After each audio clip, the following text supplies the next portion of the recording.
instead. Our next debate, should cannabis be legalised? A survey has suggested that 52% of young people think it should be. That's from a survey by the Student Money Saver website, which questioned 1,000 people aged 18 to 30 about their use and attitude towards drugs and alcohol. So would legalising cannabis help, or would it create more problems? 08459 555 678. I know that there are people who will have come in. Our weekly Nolan newsletter at bbc.co.uk/Nolan. It's a Nolan-free Nolan Show. Stephen is off and it's Chris Buckler in instead. Our next debate, should cannabis be legalised? A survey has suggested that 52% of young people think it should be. That's from a survey by the Student Money Saver website, which questioned 1,000 people aged 18 to 30 about their use and attitude towards drugs and alcohol. So would legalising cannabis help, or would it create more problems? 08459 555 678. I know that there are people who will have come into contact with cannabis. They'll have seen the impact sometimes of it, but there's a lot of people who are also very, very supportive of legalising it. Let's speak to the journalist Finola Meredith and also the writer Angela Epstein. Finola, if I come to you first, legalising cannabis, it's something that's talked about, but very often when the conversation is had, it doesn't talk about the impact that cannabis has, as well as the fact that simply people want it. Yeah, well, it's a drug, Chris, of course, and all drugs have risks. But I think the best way to look at something like this is logically, scientifically, and in terms of the evidence. And the facts show that cannabis, in fact, is actually many times less deadly than alcohol, for example. And that alcohol must be the most common drug in society today, well, apart from nicotine or something like that. But a study pretty recently, there's been lots of studies, of course, but there was a recent one that compared a wide range of drugs and, using calculations based on known lethal doses of substances and the amount a typical person used. And they found that things like alcohol and nicotine and cocaine and heroin all fell into a category classed as high risk. But they found that cannabis came nowhere near, and the study authors said the results confirmed the risk of cannabis may have been overestimated in the past. In contrast, the risk of alcohol, the most common drug, may have been commonly underestimated. There is a danger, though, whenever you start to have an argument like this, where you start to go, listen, at the end of the day, we have things that are legal that are worse for you. The fact that they're worse for you does not make cannabis better for you in some kind of way. And the reality is you talk about tobacco, for example. I mean, the truth is if cigarettes were a new product and they came onto the market now with what is known about them, do you really think we'd legalise them and say, No. yeah, let's sell them to everybody? I don't. And of course the whole thing is relative. And, as I said at the top there, yep, cannabis is a drug. There are risks associated with it. But I think they've been way overblown. I think it's turned into a very emotional kind of debate where people have these ideas about what it might mean and how bad cannabis is for you, relatively speaking, to other drugs. And I think we should maybe just try to get back to the facts. That's generally the way I like to approach things, in terms of evidence and facts rather than emotion and hype. OK, Angela, keep the emotion out of it. Why do you think it shouldn't be legalised? OK, well, you can use statistics and pieces of research to substantiate any point of view if you want to. I mean, there are two things. I mean, let's set aside the moral relativism of the fact that is alcohol worse for you than cannabis, etc. I mean, there was one study carried out by an Oxford neuroscientist, so I'm quite happy with the results that she produced, that said it takes about 7,000 milligrams of alcohol to get that sort of mind-altering feeling of relaxation, whereas with cannabis, it's just 0.3 milligrams and the effects last much longer. And what really worried me was a study of airline pilots which showed that cannabis was still influencing the brain up to 50 hours after a single joint was smoked. I don't know why pilots are smoking cannabis in the first place, but the upshot is it's staying in the system far longer. It's been shown to be a far greater menace on the road than even alcohol, and there's been new drug legislation brought in to beef up the statute because of that. So there are all those practical situations. But let's take a longer view, and this is what concerns me about this debate, and this is why I think, in answer to your question, it should not be legalised. By legalising something, you normalise it. Now, cannabis is a drug, and what statute would be saying is it is okay to take a drug. And we know with all things, especially with kids, and lots of people out there listening will have teenagers and beyond, that once you get a kick from one thing and it doesn't work and it stops giving you the kind of high that you want, then you look for something else. That has never been established in evidence, I Angela. I listened to you, so please allow me the courtesy of finishing. I didn't interrupt. You've spoken for quite some time. I didn't interrupt you. So there's that for a start. And I have children myself, and it would be a great concern for me to think that cannabis would be legalised. And then let's look at the long-term effect. The long-term effect to the brain and the way that it can undermine the mental health of users. I have done interviews with people whose children, coming from very middle-class families, we're not talking about where there's been some dysfunctional element, it's just been used as something very kind of socially acceptable, gone on to develop schizophrenia. It ruins and wrecks lives. That's cannabis in isolation, never mind looking at it as something which could be the gateway to more heavy drug use. And in fact, one final point. I promise I will let you do another point. There's no issue. We're under big time pressure at the moment. But Finola wanted to put a point to you. So Finola, go ahead. Yeah, I was hoping that it wouldn't sort of get really overblown and emotive, and I think already it has, when we start talking about our own children. So, okay, I'll talk about... children. Oh, hang on, Angela, you went mad when I interrupted. Who else is children? Angela, stick to your own rules. Listen, I have teenage kids, and of course I don't want to think of them rushing off and pickling their brains on dope, but equally I'd like them to look at the facts and what evidence we do have. And sure, of course, we can see that, as I keep saying, yeah, it's a drug, yeah, there's risks. We know about the schizophrenia risk. I'm not saying there's no risks, but let's not blow it out of all proportion. And in terms of cannabis being a gateway drug, I think that's quite a common myth. That has never been established. Current research has only provided evidence of association, not causation. But isn't it interesting that you say you are in favour of legalisation or decriminalisation of cannabis, yet you wouldn't want to see your children smoking it? Yeah, I don't think there's a problem with that, because I'd like to think that they could exercise judgment for themselves as sensible adults or near adults. So do you expect do you expect your children to drink? Yes, I'd have no problem with that. Again, and part of the reason for that, in moderation. And part of the reason for that is because it is legal. It is not a criminal activity. Therefore, you can do it. There is a certain if something was decriminalised, it would certainly send a message from society, wouldn't it? Yeah, well, there's a lot of talk today about sending messages. I prefer to, as I say, rely on scientific fact, and that's how I've brought my children up as well, to look at evidence, not emotion, to weigh up what the benefits and risks are in any situation. And just to get back to what I was saying, because I think it's a really important one, this idea that cannabis is a gateway drug, there's no evidence that cannabis use actually causes later drug use. We only know that the two behaviours are linked. So let's just, I can contradict that, because I have evidence here to disprove your point, actually, because in Holland, the drug, which is now the drug capital of Europe, if you like, cannabis was decriminalised in 1976. And then between 1988 and 1997, there was a 50% increase in heroin addiction, while the level of cocaine use by the Dutch, which is between 14 and 16-year-olds, remains the highest in Europe. I think you said at the very start, Angela, that you can use statistics to prove or disprove almost anything. Yes, and the reality is that part of heroin usage will actually be the availability of heroin, and that will impact as well. So that might also have an impact on it. Maybe you can't disprove a causal link. And I personally, okay, you're absolutely right. You can't disprove, yes, we all want to educate our children. Yes, we want them to be sensible adults. I don't want to take any gambles and risks, not only with my children, but with the population at large. Young people are under pressure from all sorts of things. The brain is the most sensitive organ in the body. It exists with the kind of delicate balance of chemicals that exist within the body.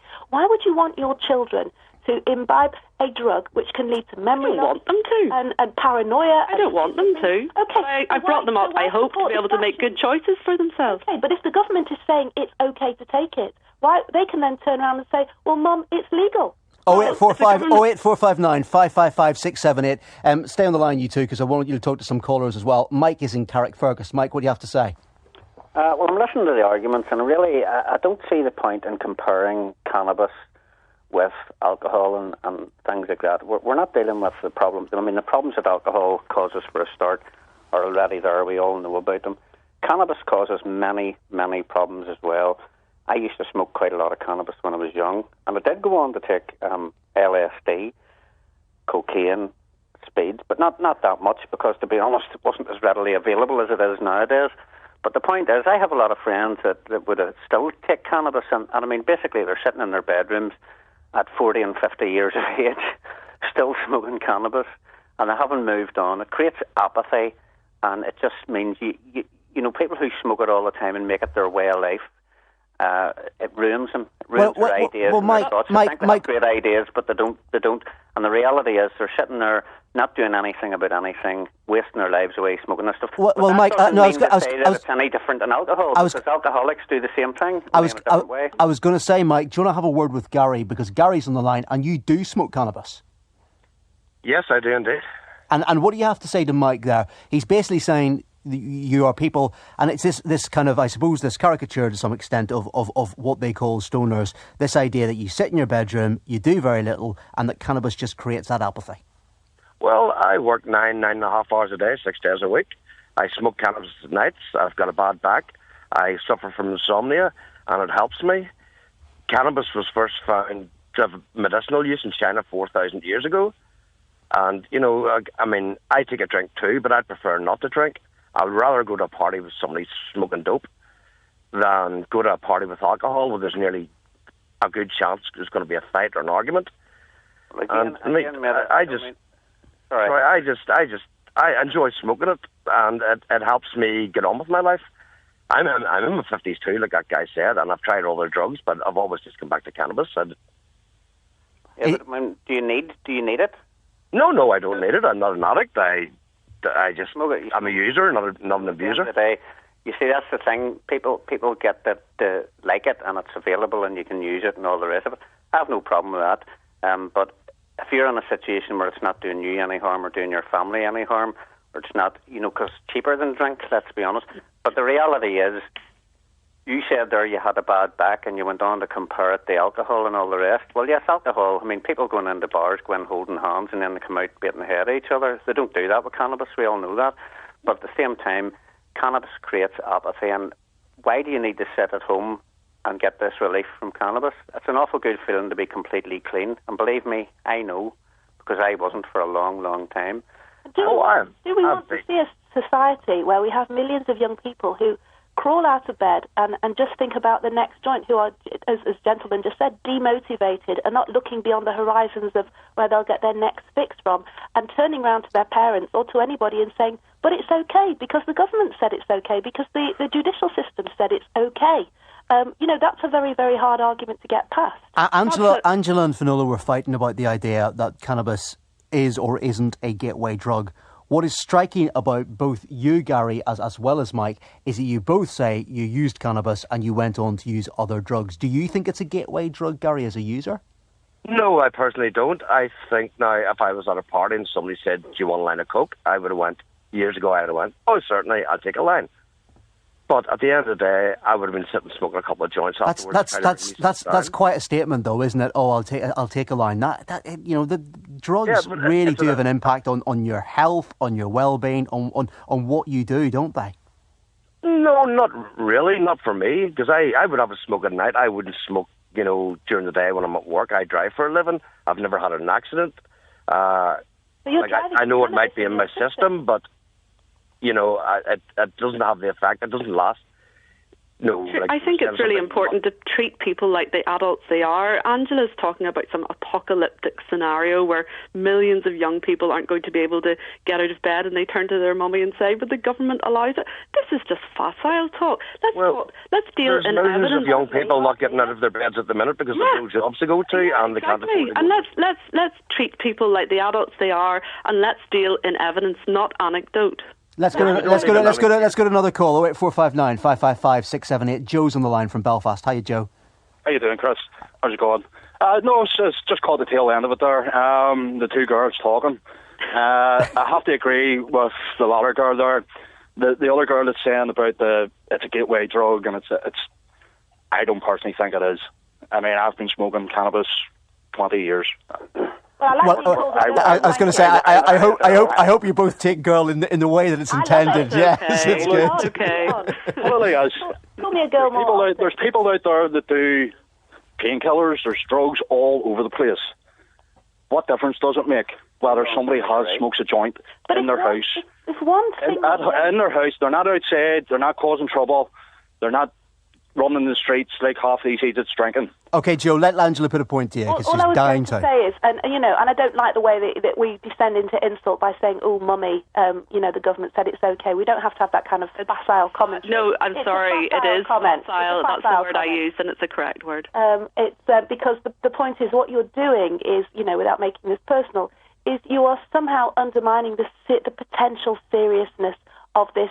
I don't care if we're looking at anecdote rather than evidence in some areas of this debate. If you find one single young person with their face down in the gutter, off their head, who's been knocked down, who's been in a fight, who, for whatever reason, because that's completely wrong. That's completely wrong, Angela. You're talking in very extreme, hyper. Okay, hang on, wait. Let's just try and keep this one talk at a time. Fionnuala, we'll go to you and then to Joe. I'm just saying that I think Angela, from the start of this debate, has been speaking in a very emotive way, in a very hyper-emotive way at times. And yes, I think it has been facile and simplistic, because we're moving the more we do that, the more we move away from the evidence. And okay, anecdote sometimes has a part to play, but I'm interested in scientific fact and evidence, and I think we should be basing all our decisions on that. But you've denied all the evidence that I've put towards you. What the very Dutch government has said. The Dutch minister. I could quote you other examples, Angela. Okay, let me ask this. Let me ask this. What about just banning all drugs then? Ban everything. What difference does it make if drugs are legal or illegal? Because people are still going to do them. Because you have why not regulate it? Why doesn't the government just regulate it? Well, let me. As far as I know, the government in England have their own cannabis factory, growing cannabis for certain things like rope, oils, plastics. Well, let me ask you this, Joe, okay? They can grow it for materials. Let me ask you this, though, okay? Because we're talking here, and there's been a trading of statistics and facts and all of that, and there's been a talk about we can't let emotion get into this argument. However, there may well be a family listening to this who have had somebody who has had bad experiences with drugs, and we all know that can happen, whether it's cannabis, whether it's the so-called legal highs, whether it's whatever. And they will be saying, to leave emotion out of this just couldn't be more wrong, because the impact of drugs on people can be very serious. It can affect the rest of their life, and it can, in some cases, lead to death. I mean, in the case of cannabis, for example, there are people who have got into cars after smoking cannabis, and they have crashed, and they believe that, they're okay. That is something that they simply weren't, Joe. And that emotion's important, isn't it? But if you're going to use that argument, well then just ban all drugs then. Exactly. That's the logic of that argument. If you're going to use that argument, ban them all. And you've got to say... A lot of them are already here, but there's no point in bringing more in. I think that's the point. Cannabis is linked really strongly to schizophrenia, for example. Well, yeah, and alcohol's linked to a lot of things. Are not suited. Ecstasy's linked to a lot of things. Painkillers are linked to a lot of things. Ecstasy is illegal. Painkillers are a prescribed drug. They are illegal whenever they're not prescribed by a doctor. Absolutely. It can ruin people's lives. Absolutely, and that's the whole point. That is illegal. What they are doing in cases of painkillers is they are prescribed by a doctor. There is not this open market. But then what about the people that it's not ruining? Why can't people then go out and go to a bar and have a drink, and then why can't people then go and smoke in their own home? I suppose that's about the wider message of what society feels is right to do. And again, in cases of alcohol, there is again this constant message coming from the government, coming from campaigns, saying, don't abuse it. Because again, alcohol completely wrecks lives. And if you don't use it responsibly, then it is going to cause an impact on your life and potentially even cause your death. I mean, alcohol's a huge killer here. What about... It's the old saying, everything in moderation. Exactly, yeah, I believe that too. Yeah, and treat people like adults. I don't go out at the weekend and get hammered. I mean, I work 6 days a week. If I have a wee joint at home at night time, that's my luxury. That's me chilling out after a hard day's work. I don't very rarely drink. So I'm not out causing any problems. I'm not causing the system any problem, not causing my neighbours any problems. Well, we talked about sort of concrete evidence. Susan Greenfield, who's a professor of pharmacology at Oxford University, and we keep hearing about evidence. I only want the science. I'm quite happy to vote with what she says as somebody who has studied this extensively. And she talks about the fact that recent evidence has demonstrated that cannabis is addictive, and that there are cannabis users that want to cut down but can't. Well, dependent. that is an interesting point, Angela. So let's put that to Joe, because you're saying that you use cannabis 7 days a week. You say No, I don't use it 7 days a week. Well, sorry. Somebody else was also saying 7 days a week. No, I work 6 days a week. Okay. But if I'm how often would you use it? Generally at the weekend. At the weekend. And can I ask you two questions? If I've had a really hard day's work and I'm really paid off, well then yes, I might have a wee one when I get home. But generally for the weekend, because I have my work to get up to the next morning, and I don't really like getting up sort of hungover. And do you worry about being caught with cannabis? Because your job could genuinely be affected if you were arrested. I wouldn't do it in work. I wouldn't have it with me in work. But if you were arrested outside of work, it could still have an impact on your employment. No, the only way you can be arrested outside is if you have enough on you to be deemed that you're going to sort of deal it out. But if I'm walking through and say the police stop and find a joint on me, they're not going to do me. Okay, let's go to Robert, the taxi driver, who's on the line. Robert, hiya. Good morning, Christopher. I would like to say the human body is not geared up for persistent use of drugs. Common sense tells us all there is side effects when you take persistent use of drugs. Look at even the very drugs you might be prescribed by a medical practitioner. There's side effects on them. So common sense tells us, your body's a temple, and truthfully, honestly, it's up to everybody if you're over the legal age. If you want to abuse your temple, it's your own business. Okay, well, I mean, there's no doubt it has an impact, Finola. I mean, I suppose that's... I don't deny that. But I was going to say, I mean, I talked about, you've been saying keep the emotion out of it. And it is, though, interesting, as I mentioned before, that you don't want your children to smoke cannabis. Oh, But of course, therefore, that message from society is important, even though... Let me qualify that. Yeah, of course, it's not something I'm going to say, hey, kids, go out and get stoned. I mean, what kind of responsible mother would do that? Having said that, they're adults. One of them's an adult, one of them's nearly an adult. And, I respect the choices that they might make, and I believe that those are their choices, and that they've brought up to believe that everything in moderation is quite a good rule of life. So I think what I'm trying to say is I think we need to bring balance to this and not talk about people lying in the gutters and all the rest of it. Sure, any kind of, if you abuse any drug, that's where you could end up. But let's take that superheated kind of language out of it and just try and get back to the reality and weighing up that the evidence we have, sure, some of it's contradictory, and we've gone through a lot of that today. But let's just look at where we are and the evidence we have, and base our decisions, political decisions, on that. And legalising it, then what's wrong with just decriminalising? There's two different things there. Well, there are some people who feel that the law is already confused. Anyway, let's go to Barbara, who's on the line. Hiya, Barbara. Hello. What's your view on this? Yes, well, I do think it should be decriminalised because, I mean, if people can... Well, alcohol is decriminalised, and yet the effect it has on society is absolutely dreadful, and we can all see that at the moment with all the binge drinking and everything else. So it's one thing to say bring up your children to understand, what's good for them and what's bad for them, but the majority of people just don't seem to be doing that. I mean, I brought mine up and I explained about cannabis. I told them the truth, that it was less harmful than alcohol, but I said it could be extremely dangerous to your career, your future career, if you were caught with it. And as I said in one of my texts, in other countries they're decriminalising it as much as possible because the drugs trade. I mean, we all know what's going on in Mexico and all the horrible violence. I mean, basically the drug dealers, they don't want it decriminalised. They want to still be able to deal in it. Let's put that to Angela, because, I mean, just finally, Angela, because, this argument about decriminalisation, it is happening in other countries. There is a march across a number of the states in the USA, for example, of decriminalisation taking place. Do you feel you are losing the argument? No, not at all. And I think if you start going down, with the greatest respect, you go down the line of, well, look what they're doing in other countries. Other countries have done all sorts of politically abhorrent things. But you look at what works. I was asked the question.